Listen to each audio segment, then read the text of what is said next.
Can you guys hear me? Okay. So my name is Pradeep. I'm the CIO for Enterprise, and what we're here to do this morning is to talk about a project that we did with the Detroit Land Bank. I've got Heather with me, and she's the operations manager of Land Bank, and she'll take you through those details.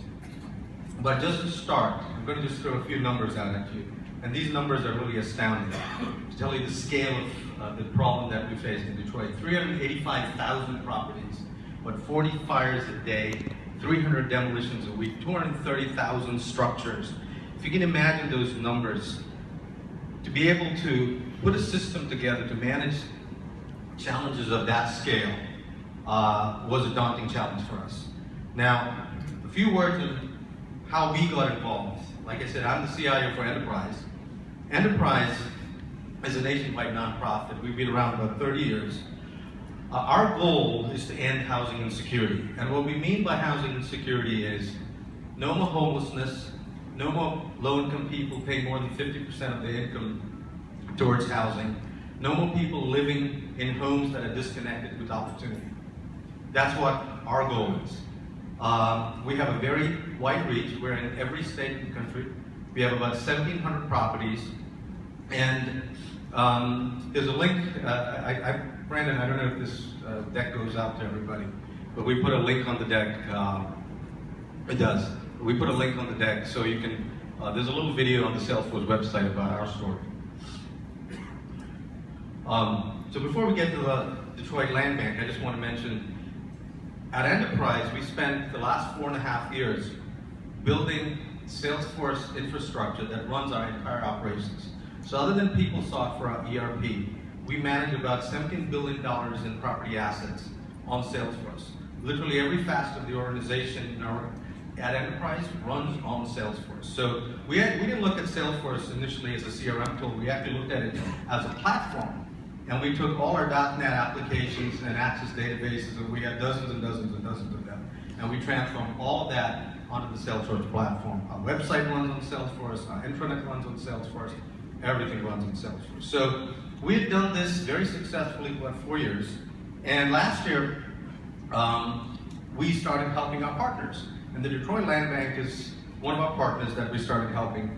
And we took the knowledge that we gained over the last 4 years and we applied it to other organizations. And this is an example of what we've done. So I'll stop talking for a while, and you guys can hear from Heather about what the Land Bank did.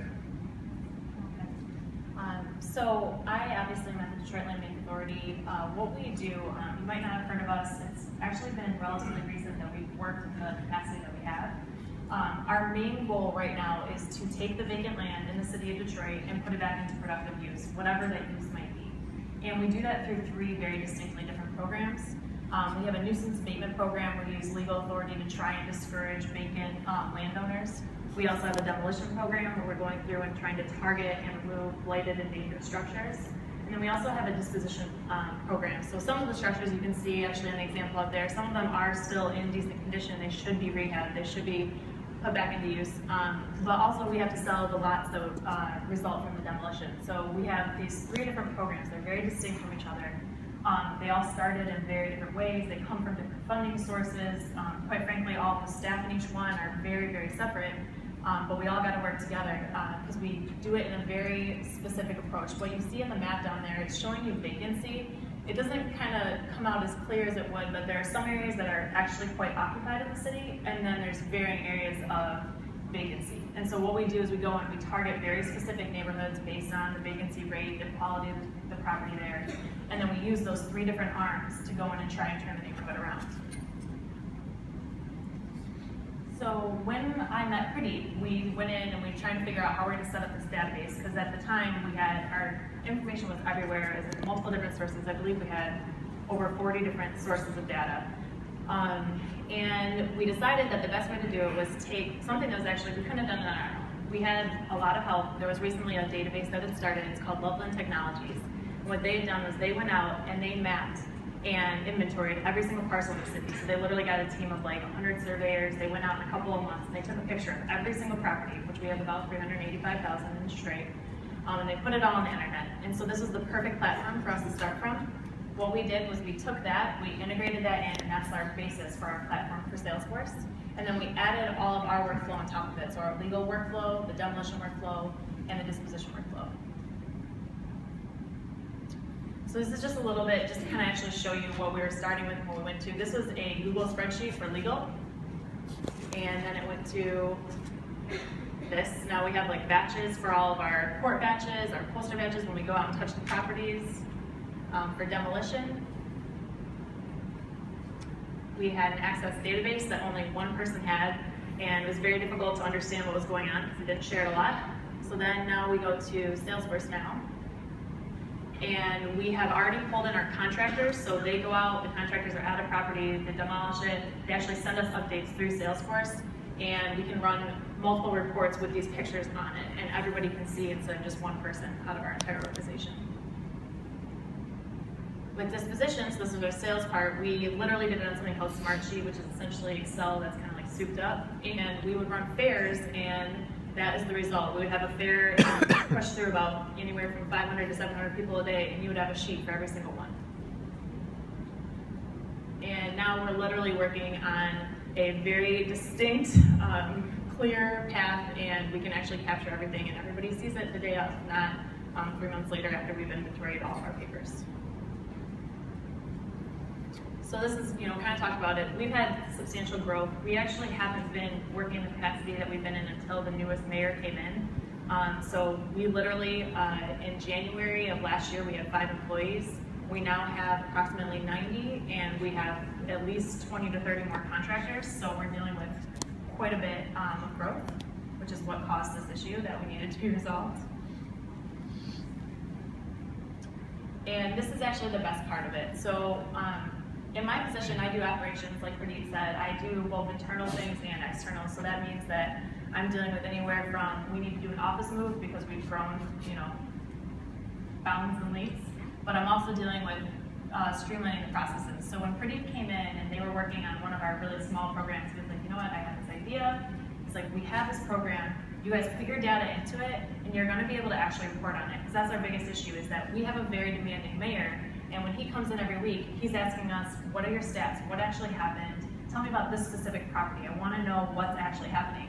And for us to turn that information around, it was nearly impossible. It caused us, the amount of work it took to turn around and say, what actually happened with 123 Main Street was very difficult, because you'd have to go out to every single department. Okay, what did you do with that property? What did you do?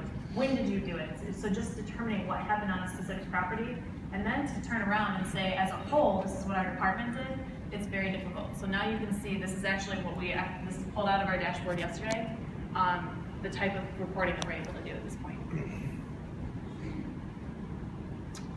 So just talking through some of the pipeline, or some of the benefits, like we said, it's very, very difficult to respond to the mayor on a timely fashion. He literally will call somebody, and you end up running around your tails. And we have been able to not only respond to those requests in a much more timely manner, both for him, for the media, because it's gaining a lot of traction in the city and in the state.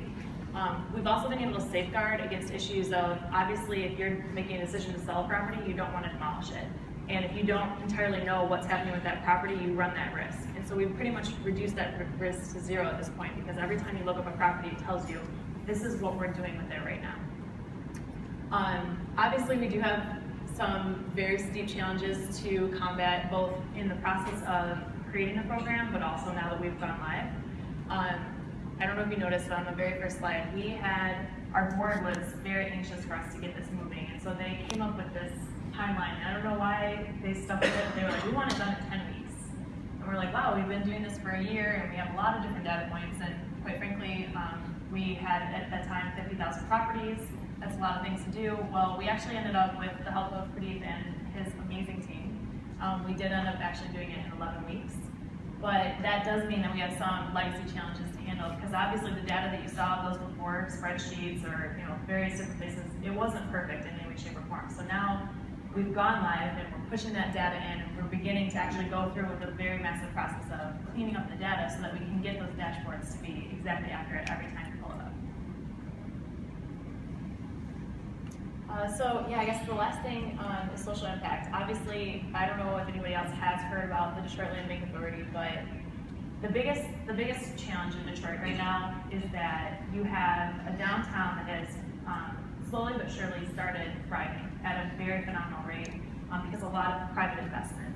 And when our new mayor came in, the big question was, how do you ensure that your thriving areas don't result in having a tale of essentially two cities, the downtown and then the neighborhoods? Because right now the neighborhoods are still struggling. You saw the pictures at the beginning. I wish I could say that those weren't actually from Detroit, but they are. I live in a neighborhood, I don't have to go far to see those things. And so the question was, how do you make the downtown area, which is super vibrant, it has one of the best parks in the United States, it keeps on getting awards, and you have concerts, and we have a whole island that is being taken over by the Grand Prix next weekend, and we have all these festivals. How do you ensure that wealth happens across the city? And so what we are doing literally is trying to bring each neighborhood back one by one by one. And so far, like through this system, we're going to be able to probably in a year or two actually quantify the improvement that we have done in a neighborhood because we've been able to put our data on this platform.